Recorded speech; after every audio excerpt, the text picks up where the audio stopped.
کۆماری ئیسلامی دوژمنی ژینگەی کوردستانە. راپۆرتەکان باس لەوە دەکەن کە سەر لە نوێ لەم گەرمای هاوین و وەرزەی وشکە ساڵیەدا ئاگری لێرە و لەوێ بربووەتە گیانی دارستانەکانی کوردستان لە زنجیرە کێوەکانی زاگرۆس. هۆکاری زۆربەی ئاگرکەوتنەوەکان بوونی حوزوری هێزەکانی سوپا و ئەرتەش لە ناوچە سنووریەکان و تەقەی نابەرپرسانەی ئەوانەوەیە.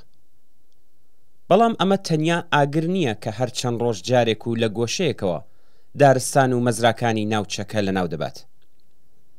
بەپێی هەواڵەکان هەنگی مەرزی شارستانی بانە لە سنووری هەنگەژاڵ و کەندەسوور بۆ چەندمین جار دەستیان داوەتە بڕینی داربەڕوەکان. بڕینی دارەکان لە هەمان حاڵدا گورزێکی کوشەندەیە کە بەرژینگەی ناوچەکە دەکەوێ و هاوکات زیانێکی ڕاستەوخۆ بە ژیان و بەڕێوەچوونی خەڵکی گوندەکانی ناوچەکە دەگەێنێ. ڕەوتی لە ناوچوونی ژینگە لە ئاکامی سیاسەتە دژە خەڵکی و کەم تەرخەمیەکانی ڕژیم ئیسلامی تەنیا تایبەت نییە بە دارستانەکانی ڕۆژاوای ئێران. لە سەراسەری ئێران ساڵانە 125,000 هێکتار لە دارستانەکانی لەناو دەچن. پێشبینی دەکرێت کە ئەگەر هەلومەرجەکە هەروە بەردەوام بێت تا 50 ساڵی داهاتوو ئێران دارستانێکی نامێنێت.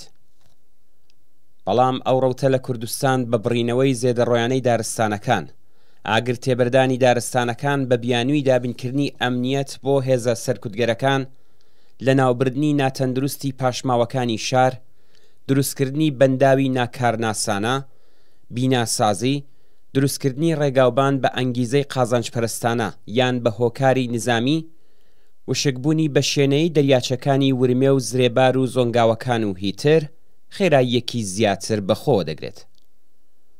بەپێی هەڵسەنگاندنەکانی ژینگە پارێز لە ماوەی 10 ساڵی ڕابردوودا نزیکەی 4 ملیۆن هێکتار لە کۆی گشتی 10 ملیۆن هێکتاری دارستانەکانی زاگرۆس لە ئاکامی ئاگرکەوتنەوە و بە هۆکارگەلی تر لە ناوچوون. لە ئوستانەکانی کوردستان و ئازەربایجانی غەربی ڕۆڵی سوپای پاسداران لە ئاگر تێبەردانی بە ئانقستی دارستانەکان بە هۆکاری ئەمنیەتی حاشا هەڵنەگرە. ئەگەرچی کۆماری ئیسلامی لە ماوەی 4 گەورەترین و زۆرترین زیانی بە ژینگەی ئێران گەیاندووە، بەڵام لە کوردستان لە هەمان حاڵدا ئاگایانە و بە هۆکاری سیاسی و ئەمنیەتی خەریکی لە ناوبردنی دارستانەکانە. لە ناوچوونی ئەم سروشتە جوانە و سەرپەنای سەدان جۆر لە گیانلەبەرانی دەگمەن لە پێش چاوی دام و دەستگاپان و بەرینە نزامی و ئیداریەکانی ڕژیم ڕوودەدات بەبێ ئەوەی کە هیچ هەنگاوێکی کاریگەر بۆ ڕاگررتنی هەڵگیرا بێت. ئەوە تەنیا خەڵکی ناوچەکە بوون کە بەدەستی بەتاڵ و بەخستنە مەترسی گیانی خۆیان بە هەر ڕادێک لە دارستانەکان کە توانی بێتیان لە بڵێسەی ئاگر ڕزگار کردووە. کوژانەوەی ئاگر لە ئاوا ئاستێکی بەریندا تەنیا بە کەرەستەی پێشکەوتووی سەردەم لەوانە فڕۆکە و هێلۆکۆپتەری ئاوپژێن و هیتر ممکن دەبێت. ئەرتەش و سوپای پاسدارانی کۆماری ئیسلامی کە هەر ڕۆژە و لە گۆشەیەکی ئێران مانۆڕی پڕهەزینە و پڕهەراهوریا بەڕێوە دەبات و زۆر کات خۆی سەبەبکاری ئاگرکەوتنەوەکانە لە دابینکردن و پێدانی کەرەستەی پێویست بۆ کوژانەوەی ئاگرەکان خۆ دەبۆیرێت. هەڵسوراوانی مەدەنی لە کوردستان بە ئاگابوون لەو کارەساتەی کە دەبێتە هۆی لە ناوچوونی ئەمڕۆ سبەینەی ژینگە بۆ بەرگری لە ژینگە و پێشگرتن لەم وێرانکاریە هاتوونەتە مەیدان. ئەم هەڵسوراوانە هەوڵیان داوە کە بیرۆڕای گشتی بۆ لای ئەم بابەتە گرینگە ڕابکێشن و بەش بە حاڵی خۆیان لە بردنەسەرەوەی ئاستی هوشیاری و فەرهەنگی پێشکەوتوو لەم بوارەدا ڕۆڵ ببینن.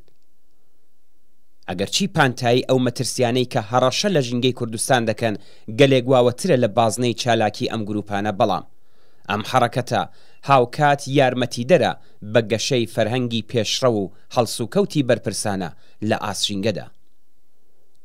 دەسەڵاتی کۆنەپەرستی کۆماری ئیسلامی نەتەنیا هەڕەشەیە بۆ سەر ملیۆنان کەس لە خەڵکی کوردستان و ئێران، بەڵکو بەردەواممانەوەی دەسەڵاتی ئەو ڕژیمە کۆنەپەرستە ئیسلامیە هەڕەشەیەکی جددیە بۆ سەر ژینگە و ژیانێکی تەندروست بۆ خەڵکی کوردستان.